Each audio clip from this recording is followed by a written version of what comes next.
U.S. considers potential host cities for 2026 World Cup bid. The United States will not participate in the 2018 World Cup, but as part of a unified bid with Mexico and Canada, the country is likely to host the majority of the 2026 World Cup. And as the bidding process ramps up and FIFA prepares to announce the winner next June in Moscow, it remains unclear how many U.S. cities would stage matches.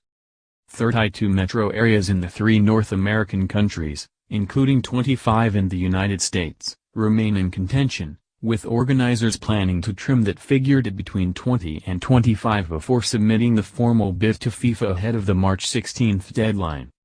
On a conference call with reporters Tuesday, John Kristick, executive director of the United Bid Committee, said the final decision on the number of venues would be made in consultation between the winning campaign and FIFA in several years. Morocco is the only other candidate. "We are working on the basis of a World Cup that would be played in somewhere between 12 and 16 venues," he said. As it relates to how that math ultimately plays out, between the 3 countries, that will be discussed and determined down the road.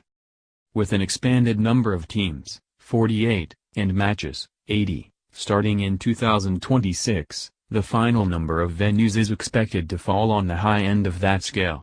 In 2014, Brazil used 12 stadiums in 12 cities for the 32-team, 64-game tournament. Next summer, Russia will have 12 stadiums in 11 cities. If the North American bid is successful, the United States would stage 60 matches, and Mexico and Canada 10 apiece. Mexico proposed 3 cities, Mexico City, Guadalajara and Monterrey, and all are expected to make the final cut.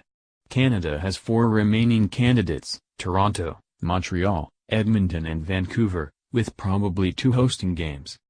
So if Mexico ends up with 3 venues and Canada 2, the United States would receive between 7 and 11.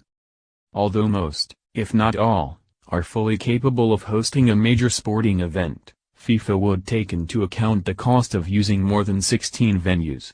Each stadium would require upgraded security, media expansion, full-time staffing and logistical preparations, while each city would have to work with the organizing committee and FIFA on tournament infrastructure.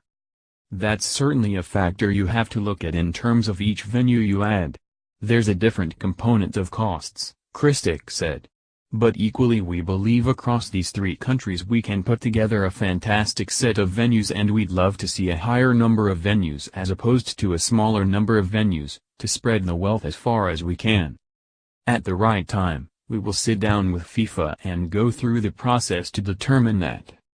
Neither the United Bid Committee nor FIFA has commented on potential U.S. venues, but based on geography and facilities, the favorites seem to be the metro areas of Boston, New York, Washington, Atlanta, Miami, Chicago, Dallas, Houston, Los Angeles, San Francisco, and Seattle.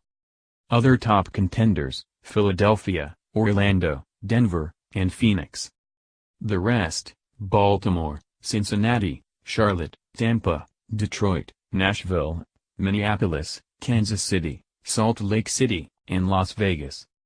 Natural grass would have to be installed months in advance in stadiums with artificial turf. Cities that aren't selected will remain in the running for team training centers, the International Broadcast Center and final draw. Ahead of the U.S.-hosted 1994 World Cup, Las Vegas staged the draw. Location could work both positively and negatively for cities such as Philadelphia and Baltimore, who, in the Northeast Corridor, are competing with Boston, New York and Washington, all of which hosted 1994 World Cup matches. When you look at the size of the North American region, ensuring that we make it as easy on players and fans, it's something we take into consideration, Kristick said. When you look at the Northeast and you see the number of cities there, that is something that would be considered. That being said, because it is such a large region across North America, we want to have the ability to spread the venues across a wide area, if possible. Kristick said the fact that Sunil Gulati, chairman of the bid committee, is facing opposition in his role as U.S. Soccer Federation president will not impact the World Cup hosting efforts. Gulati has not decided whether to seek a fourth term. 3 candidates have come forth, with the election taking place in February. He has done a tremendous amount over the course of his career to support the game's development, and we welcome the support that he continues to give us on the bid, Kristick said. What happens beyond that is really in the process of the governance of U.S. soccer.